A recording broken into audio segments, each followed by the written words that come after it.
Xin kính chào quý vị. Theo số liệu của Hải quan Việt Nam, tháng 8 năm 2024, xuất khẩu cá tra Việt Nam sang các thị trường đạt 191 triệu đô la Mỹ, tăng 12% so với tháng 8 năm 2023. Lũy kế xuất khẩu cá tra 8 tháng đầu năm nay đạt gần 1,3 tỷ đô la Mỹ, tăng 9% so với cùng kỳ năm ngoái. Về thị trường tiêu thụ, xuất khẩu cá tra sang một số thị trường tiếp tục ghi nhận tăng trưởng dương hai con số như Mỹ, CPTPP, Brazil, Thái Lan, Colombia.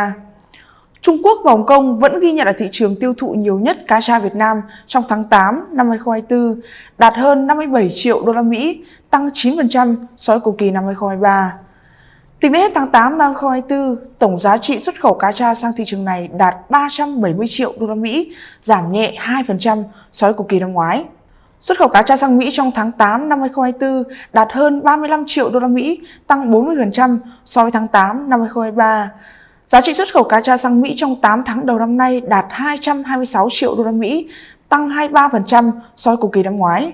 Sự hồi phục của thị trường Mỹ được cho là đòn bẩy cho sự tăng trưởng xuất khẩu cá tra, nhất là trong bối cảnh nhập khẩu từ Trung Quốc không mấy lạc quan.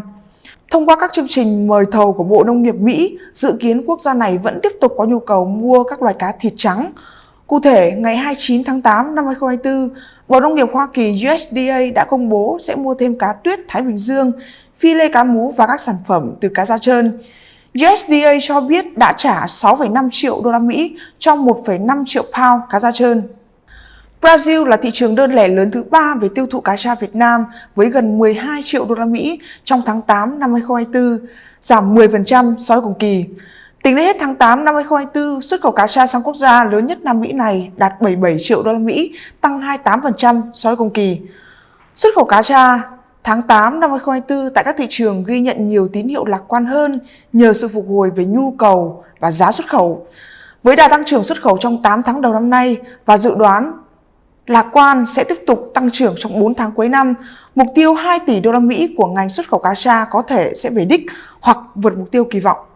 Thưa quý vị, Bộ Thương mại Hoa Kỳ DOC đã tiến hành điều tra hành chính xem xét lại lệnh áp thuế chống bán phá giá đối với cá tra phi lê đông lạnh của Việt Nam cho giai đoạn xem xét từ ngày 1 tháng 8 năm 2022 tới ngày 31 tháng 7 năm 2023, POA 20. DOC xác định kết quả sơ bộ là trong POA 20 này, nhiều nhà xuất khẩu phi lê cá tra từ Việt Nam, bao gồm Biển Đông và Vĩnh Hoàn, không có hành vi bán phá giá sản phẩm vào thị trường Hoa Kỳ. Do đó, họ sẽ không phải chịu bất kỳ khoản thuế chống bán phá giá nào. Có 8 công ty xuất khẩu cá tra đủ điều kiện hưởng mức thuế riêng, bao gồm Công ty cổ phần Vĩnh Hoàn, Công ty trách nhiệm hữu hạn Biển Đông, Công ty cổ phần xuất nhập khẩu thủy sản Cần Thơ, Công ty trách nhiệm hữu hạn thủy sản Đại Thành, Công ty trách nhiệm hữu hạn một thành viên thủy sản Đông Á, Công ty Hùng Cá 6, Công ty cổ phần Nam Việt và Công ty cổ phần thủy sản NTSF. Trên đây là bản tin nhận định thị trường của VASEP. Xin cảm ơn quý vị đã chú ý theo dõi. Xin kính chào tạm biệt và hẹn gặp lại.